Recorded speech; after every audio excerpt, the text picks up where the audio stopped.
comportamiento es muy similar. Tenemos lo que es el cuerpo de la neurona, tenemos lo que es el axón, que es el que me va a permitir comunicarme con otras neuronas, tenemos lo que son las dendritas y esta ramificación individual que se llama sinapsis, que también la tenemos aquí. ¿Sí? De tal forma que, si se fijan, de la natural migramos a lo que es la neurona artificial, que si ya la vemos desde otro punto de vista, tenemos entradas, donde a cada entrada se le asocia un peso o un valor que tiene asociado. Se tiene lo que es el cuerpo de la neurona, donde se hace lo que es el preprocesamiento de la información, y toda la información que llega de entrada sale, tiene una única salida, de la misma forma que lo hace una neurona biológica. ¿Sí? Pero resulta que esta es solamente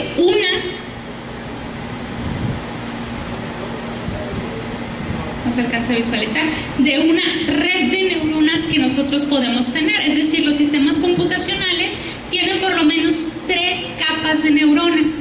La primera son las entradas, en medio tienen una o muchas capas ocultas, y al final tenemos lo que es una capa de salida. Obviamente esas son ecuaciones matemáticas, pero ahorita tenemos la ventaja de que tenemos software el cual ya está programado, y solamente tenemos la necesidad de crear lo que es nuestra red, o decir cuáles son los patrones que nosotros queremos que aprenda, y la arquitectura que nosotros queremos que tenga lo que es nuestra red neuronal, y al final la red va a aprender.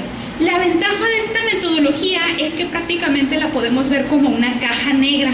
Es decir, nosotros no sabemos cómo internamente la red neuronal hace lo que es su preprocesamiento, de tal manera que la información que nosotros les damos la aprende, y la aprende muy bien. Para eso existe un proceso de entrenamiento.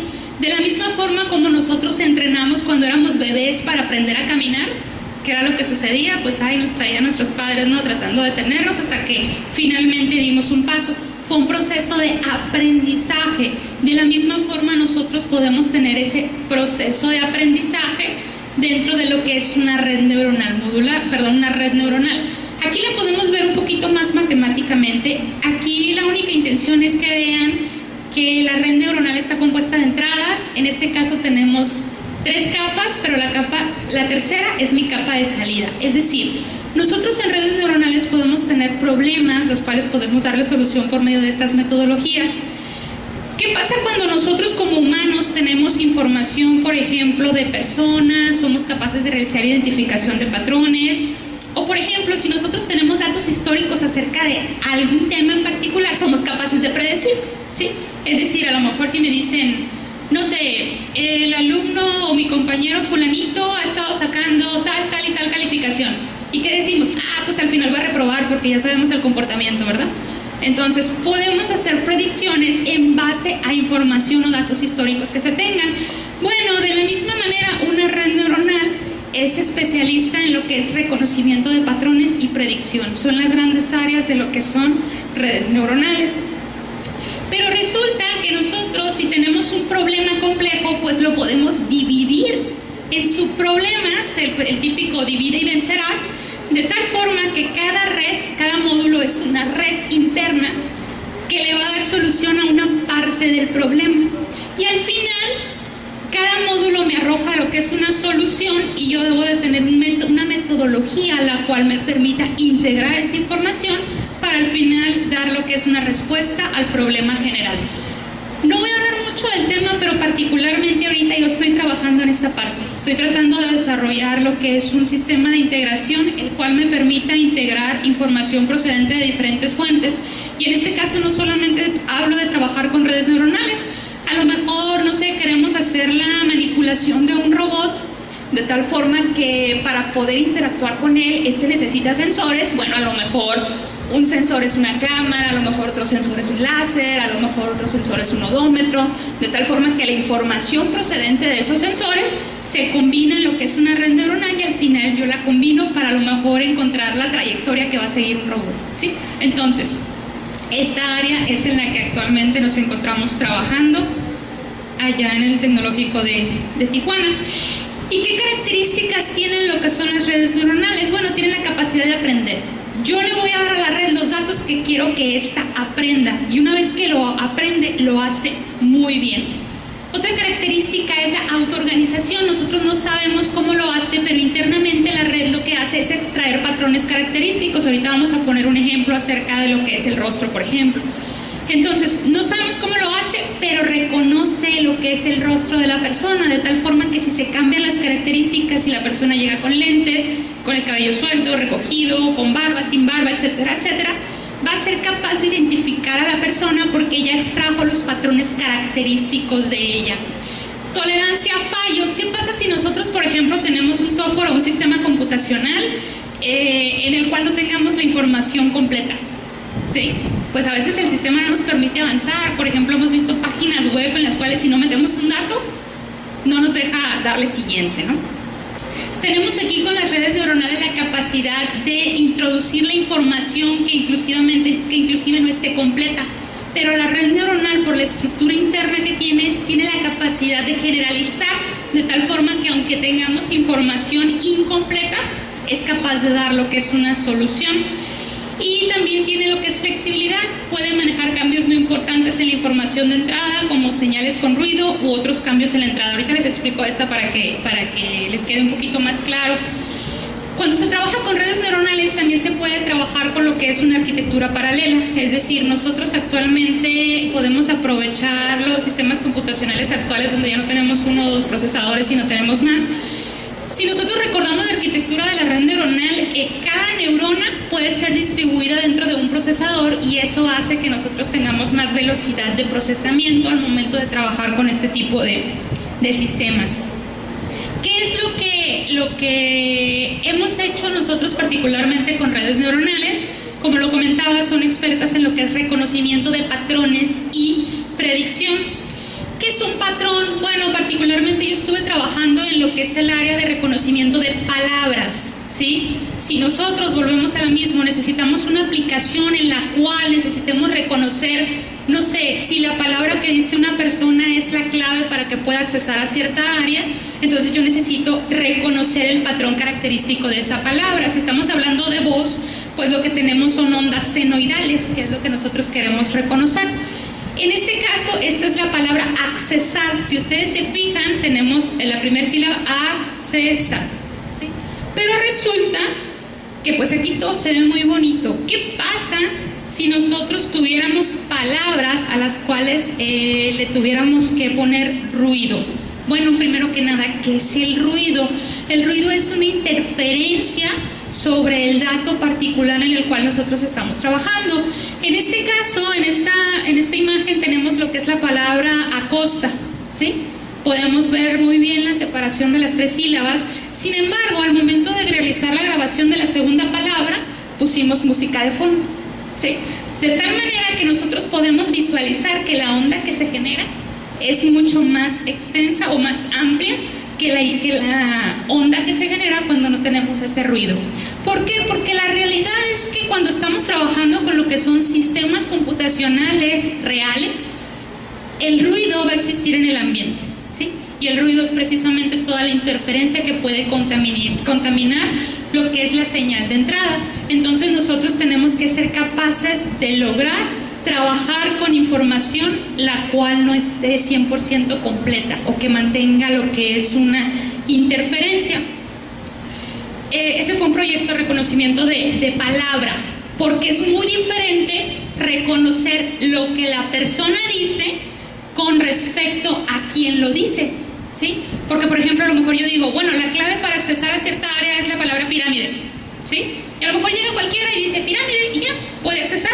Pero si yo quiero que esa persona sea, no sé, José algo, entonces tengo que sacar o extraer el patrón característico de la tonalidad de voz de la persona para poder hacer reconocimiento de palabra, es decir, de lo que dice, y reconocimiento del locutor, de quien lo dice. Aparte de eso, por ejemplo, nosotros aquí tenemos todas las ondas senoidales en una misma amplitud, por decir, en un segundo. Pero si tengo grabada la palabra hola, no siempre decimos la palabra con la misma frecuencia. Yo puedo decir hola, hola. ¿Sí me explico? Es decir, al ser más rápido obviamente las ondas se van a compactar más y a pesar de que sea la misma información, está representada de manera diferente. ¿O qué pasa, por ejemplo, ahorita que estoy hablando como que me está empezando a cambiar la voz? O si llego yo enfermo, mi tonalidad cambia. Es decir, la onda senoidal que se genera es diferente, pero sigue siendo la misma persona y la misma palabra. Por lo tanto, tenemos que ser capaces de crear sistemas los cuales hagan reconocimiento de este tipo de problemas, ¿no? Otra área en la cual actualmente me encuentro trabajando es en lo que es el reconocimiento de rostros o imágenes. En este caso tenemos dos bases de datos, se llaman bases de datos benchmark, es decir, algunas instituciones las generan o toman las imágenes bajo las mismas características. En el caso de arriba, esta es una base de datos que se llama de la ORL, tenemos información de 40 personas y de cada persona se tienen 10 imágenes. En el caso de abajo tenemos una base de datos se llama Cropped J, tenemos 38 imágenes y de cada 38 personas y de cada persona tenemos 60 imágenes, ¿sí? Más sin embargo, las características de cada una de las imágenes es diferente. Por ejemplo, aquí tenemos a la misma persona, pero aquí tenemos diferentes tipos de ruido. ¿Y qué es el ruido? Bueno, si hacemos la identificación de la persona y resulta que siempre le tomamos la imagen cuando llega a una área para permitirle o no el acceso, pues no siempre nos vamos a poner derechitos frente a la cámara con la misma posición. Yo, por ejemplo, casi siempre en las fotos salgo con la cara ladeada. O a lo mejor llego y me habla alguien y volteo en el momento en el cual se me tome la imagen, ¿sí? Entonces, esas variaciones dentro de lo que es la captura de la imagen se conocen como ruido. Y aquí podemos ver diversas variaciones, a pesar de que sea la misma persona, tiene variación en los ángulos en los cuales fue tomada la imagen. Tenemos esta otra base de datos, es más sencilla. ¿Por qué? Porque solamente se tienen las características internas del rostro, más sin embargo, aquí el ruido es el nivel de intensidad de luz. Si se fijan, tenemos unas imágenes más claras que otras. En las otras se le pone una luz en diferentes posiciones y también tenemos algunas donde las personas como que cierran los ojos, ¿sí? Entonces nosotros tenemos que ser capaces de crear sistemas los cuales hagan el reconocimiento de los patrones para que si a la red se le da una imagen de esta persona, aunque no esté esa imagen en la red, sea capaz de identificar a la persona que tiene enfrente.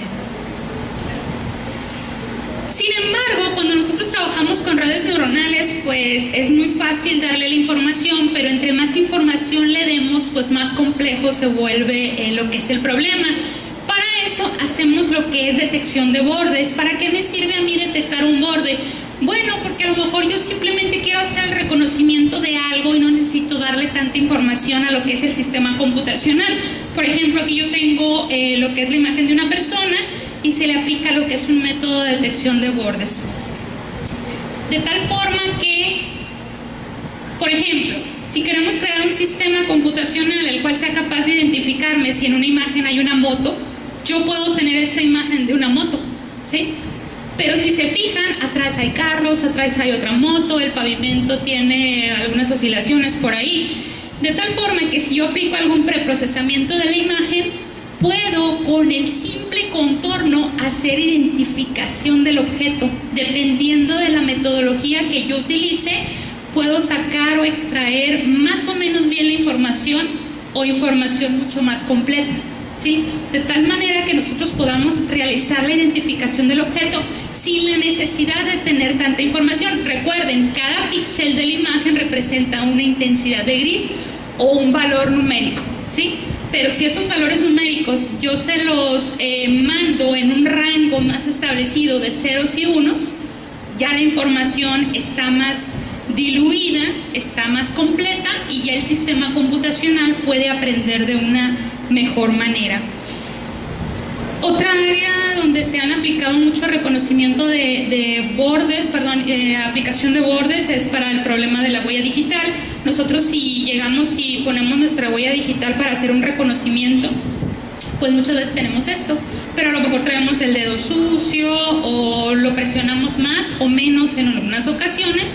Si aplicamos lo que es una técnica de detección de bordes, podemos tener la información un poquito más filtrada o más clara. Particularmente en Tijuana,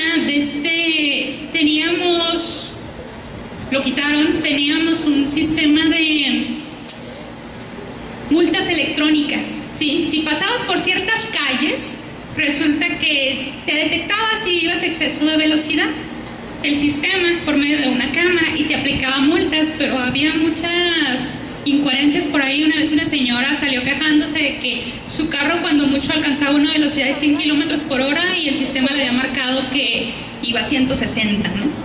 Entonces, a partir de ese tipo de problemas, se quitó ese sistema. ¿Por qué? Bueno, porque la cámara lo que hace es tomar una serie o secuencia de fotos, que a fin de cuentas es el video.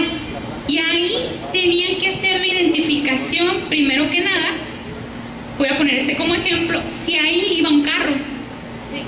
Pero una vez que identificaban si ahí iba un carro, pues resulta que dependiendo del tipo de carro, la placa la ponen en diversos lugares, ¿verdad? Hay ocasiones en las cuales la placa se encuentra en la parte trasera, centrada en el medio, o centrada hacia un extremo, dependiendo de, a lo mejor si es camioneta está un poquito más arriba.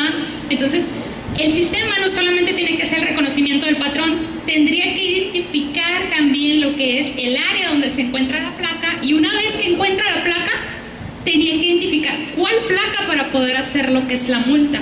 Pero ¿qué pasa? Pues a lo mejor ese día llovió y resulta que el carro trae lodo.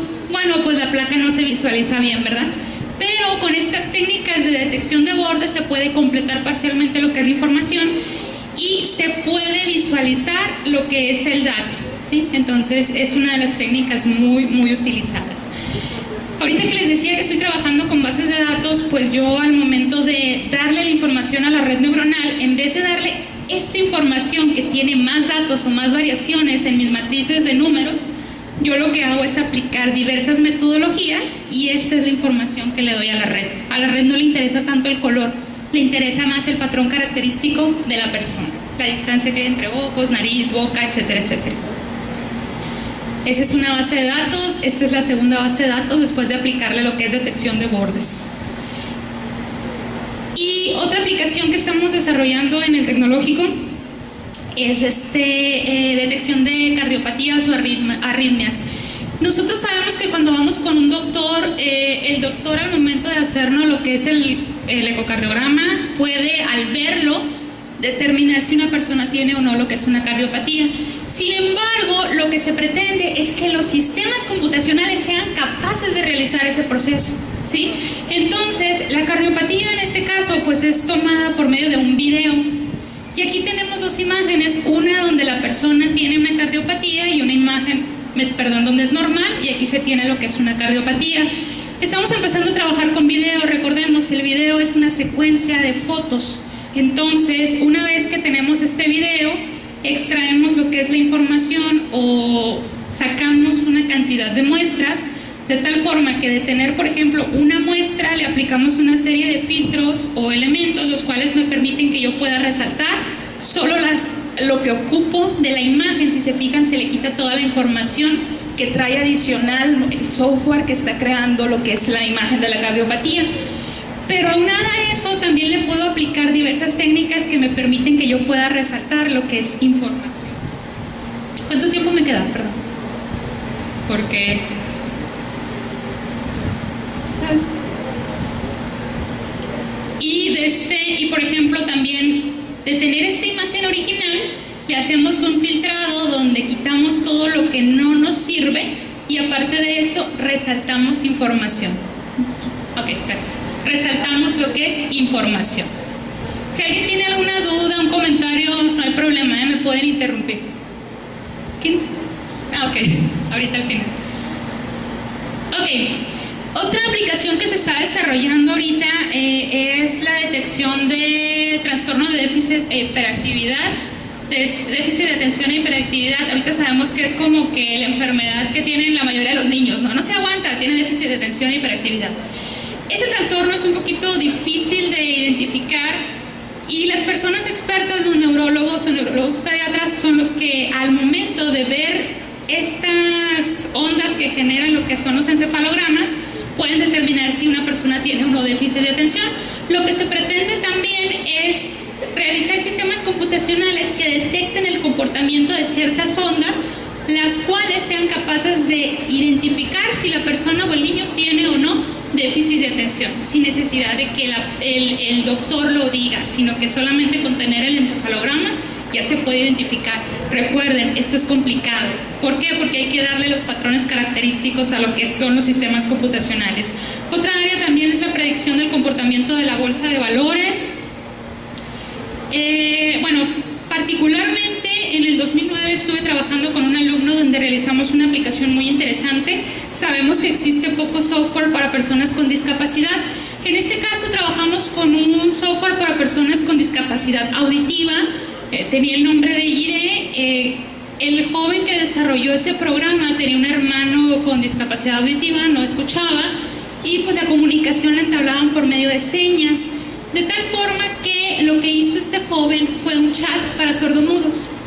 De tal manera que lo que hacía era, con una cámara, se grababan todas las señas que realizaban y la cámara detectaba la información, que a fin de cuentas es secuencia de imágenes, y una red neuronal fue entrenada con lo que fueron los movimientos o las señas, tanto de letras como de algunas palabras, porque obviamente si queremos que la red aprenda hay que darle la información que queremos que aprenda, de tal forma que ese chat lo que hacía es que en base al movimiento de señas que se capturaba por medio de lo que era la cámara, automáticamente se iba escribiendo en el chat lo que la persona estaba diciendo sin necesidad de utilizar el teclado. Ese software particularmente lo llevamos a un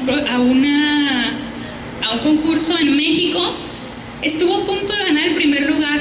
Lo que le dijeron al chico, más bien lo que nos dijeron, fue que como había sido un solo desarrollador, no iba a aguantar la presión de ir a participar en el internacional que iba a ser, creo que en Singapur, que necesitaba rodearse de un equipo de trabajo. Y le dieron al chico lo que es un premio, de este premio Papalote Museo del Niño, y pues lo motivaron a que siguiera trabajando, pero ya el joven egresó y dejamos este proyecto en stand-by, pero la realidad es que está muy interesante y ahí hicimos uso de redes neuronales. ¿Sí? Algunas otras aplicaciones, las que les mencioné hasta ahorita, son aplicaciones que hemos estado desarrollando actualmente en el tecnológico. Algunas otras son en medicina, cambio de moneda, la determinación de posibilidad de quiebra de un banco, identificación de patrones. También hemos trabajado con firmas, iris, orejas, huella digital. Lo que es la Armada de Estados Unidos usa sistemas donde por medio de una red neuronal le dan información acerca de los fuselajes de los aviones para que puedan identificar si un avión que se detecta en un radar es aliado o es enemigo. ¿Sí? Estas son algunas de las aplicaciones. En juegos, el Quake, por ahí me acuerdo de Charlie, ¿sí? Que hacía muchas pruebas de la red, ¿no? Con el videojuego el Quake. Pues resulta que el Quake hace uso de redes neuronales, ¿sí? Aprende lo que es el comportamiento de los usuarios para, si más adelante el usuario está jugando, poder tener una reacción en base a un movimiento que la persona realice. El Black and White también es un juego que usa lo que son redes neuronales en robótica, y actualmente no recuerdo, creo que fue en Chile, que acaban de sacar un sistema para predecir sismos, ¿sí? Basadas en técnicas de minería de datos. Perdón, creo que ya me está cambiando un poquito la voz.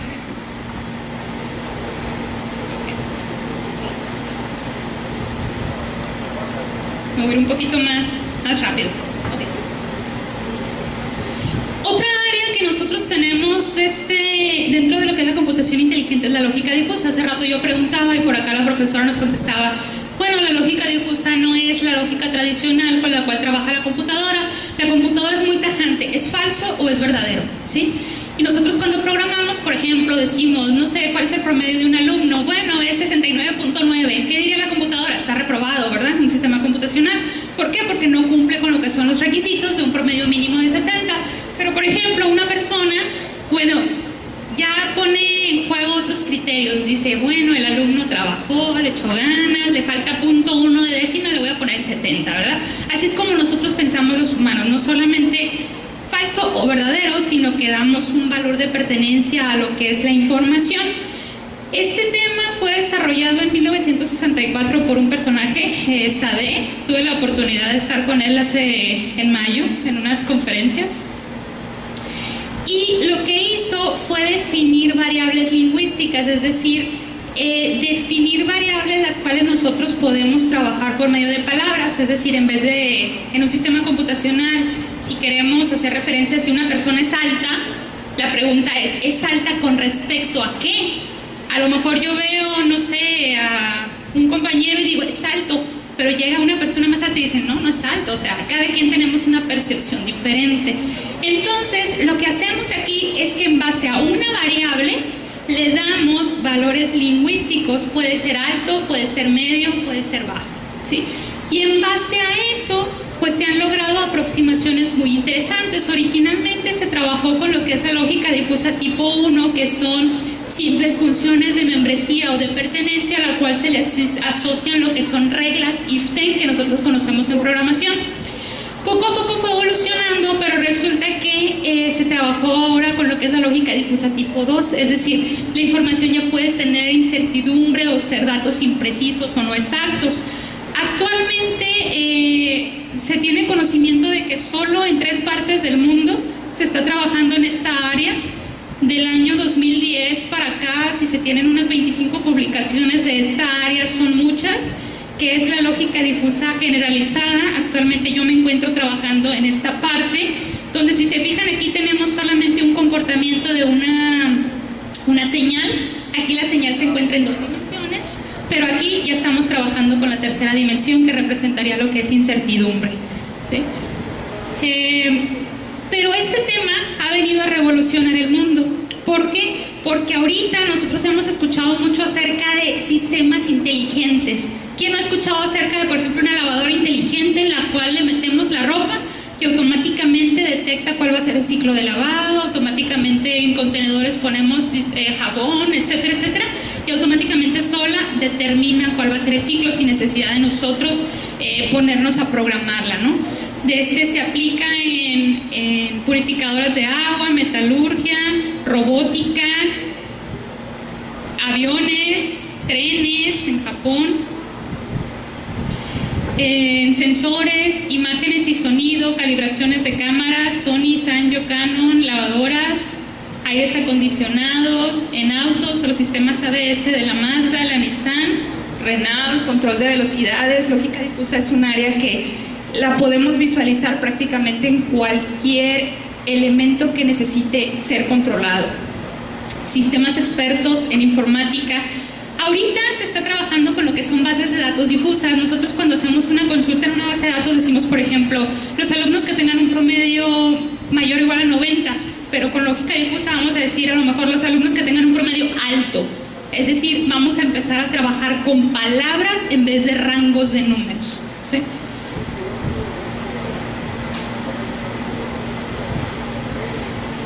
Me voy rapidísimo, está comiendo el tiempo.